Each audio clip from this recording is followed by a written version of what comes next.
I'm not gonna lie, there's only one group of people as a country who I am glad to be deported. You see, other groups of people, I can't look at you as a whole. You know, I'm an individuality respecter. You feel me? I can't say Mexicans need to go. That's bogus. I can't say Venezuelans need to go. That's bogus. I don't know you as a person. But the Mexicans, the Haitians, other miscellaneous people ain't been committing billions of dollars in taxpayer fraud and been arrogant about this shit. That's the problem. Don't you people realize, had y'all not been so arrogant and brash with the shit, you probably never would have been caught. Nobody goes into your communities. You've done a very good job of isolating yourselves. Nobody goes around there. Y'all had to be flexing real hard in Minnesota to where people was like, yo, hold up. How y'all got all this shit and we don't never see none of you niggas at work nowhere? Hold up. It's not just the fraud why I'm happy to see y'all go. It's mainly the fraud, for sure. But there are definitely other reasons. A Somali immigrant employee at a Wendy's burger restaurant was fired after a customer complained that she was working barefoot. The incident happened earlier this week at a Wendy's location in the Midwest. A customer said he walked up to the counter to place an order and immediately noticed the female server had no shoes and no socks on. According to him, she was moving between the kitchen area and the register while completely barefoot.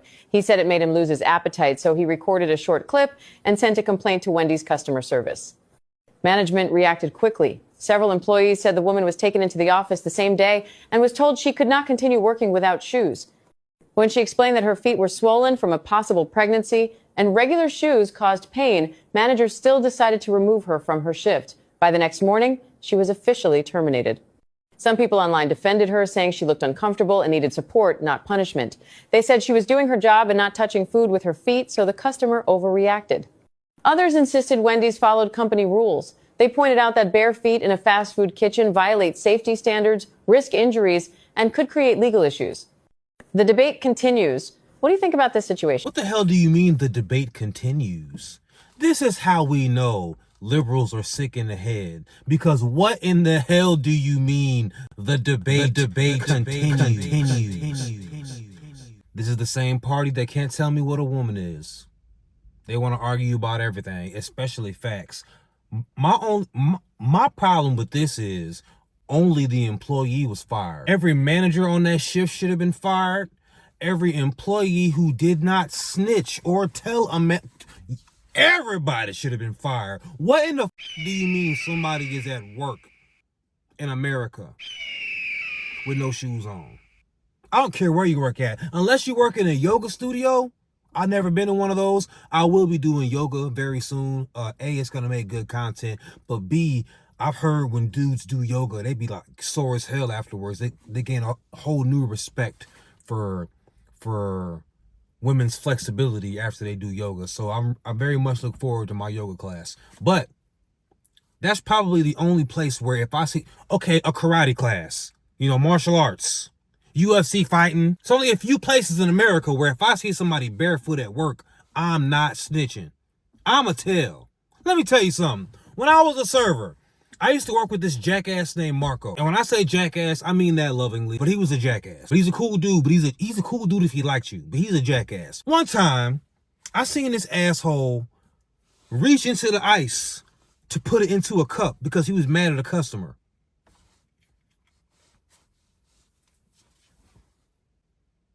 I said, Marco, please don't do that again, bro. That's gross. I seen him do it again. I told. Bitch, we're grown. What are we talking about? This is disgusting. Are you feet out? You can't even wear flip-flops back there. You gotta wear slip-resistant shoes working in a restaurant. This bitch, Think about how nasty this bitch is. She want to put her bare feet on a restaurant floor in the back.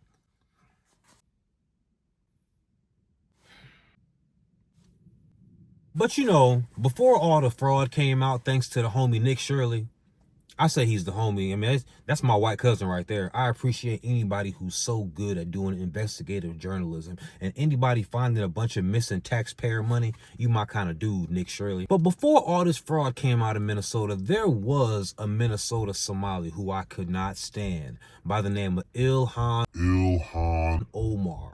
You hear me? First of all, she married her brother. First of all, she married her brother. Second of all, she married her brother. Her agenda is very obvious. She does not care about anybody but Somalis. That's already very off-putting as an American and you're working in the government. But something else that was very off-putting is this heifer's finances. You know, she went from like a net worth of like 60 grand to like 30 million or something crazy as a congressman. Ain't that crazy? I'm pretty sure Nancy Pelosi did the same shit on like a much grander scale. But we talking about these Somalis and their frauds right now. Ilhan Omar is the reason why all these Somalis done came in frauding like this, because they said, oh, they ain't caught her yet. And she's a congressman. Of course they ain't gonna catch us. The jig is up, bitch. President Trump announces Ilhan Omar is under full investigation by the DOJ. Full investigation, full court press. The president don't like your ass. You're his pet project. You'd be my pet project if I was the president. Girl, you. But my boy Benny Johnson, he couldn't wait for the Department of Justice. I just investigated Ilhan Omar's official financial disclosures, and what I found was so dark and criminal. I don't know how she gets out of this without going to jail. Have a look at this. Here's Ilhan Omar's financial disclosure from the Congressional Record, year 2023. I want to bring your attention to this company right down here, Est Crew LLC. This is a winery in Santa Rosa, California. It's not doing that well. The total value of the winery is listed at $15,000, and Ilhan Omar's barely making any money off of it at all. Hardly enough to pay a parking ticket. Okay, that's fine. Nothing really mysterious there. Businesses fail all the time. But go ahead and look at her filing for 2024, and you'll find that Est Crew Winery, the same company in the same location, is now worth $5 million. That's incredible, up from $15,000. And now Ilhan Omar's making enough to pay rent. So this must be one of the most successful companies ever. Let's go ahead and check in on this winery. You know, maybe we could buy some wine. I like wine. Why not? Let's see if we can buy some Est Crew Winery. Here's Est Crew's social media Facebook page.